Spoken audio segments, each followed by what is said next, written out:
কম কথা বলা মানুষের চরিত্র কেমন হয় জানেন?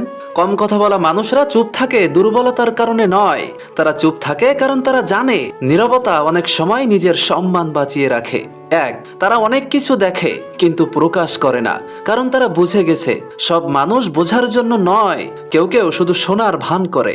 দুই, তারা রাগ করে কিন্তু মুখে বলে না, তাদের রাগ শব্দে নয় নীরবতায় প্রকাশ পায়, যেখানে কষ্ট লুকিয়ে থাকে কিন্তু অভিমান চিৎকার করে।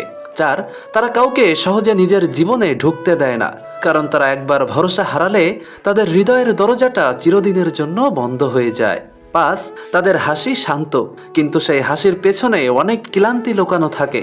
তারা হাসে যেন অন্য কেউ তাদের কষ্ট টের না পায়। তুমি কি জানো, নীরব মানুষরাই সবচেয়ে গভীর ভালোবাসা দেয়। কমেন্টে জানাও, তুমি কি এমন কাউকে চেনো, নাকি তুমি নিজেই এমন একজন?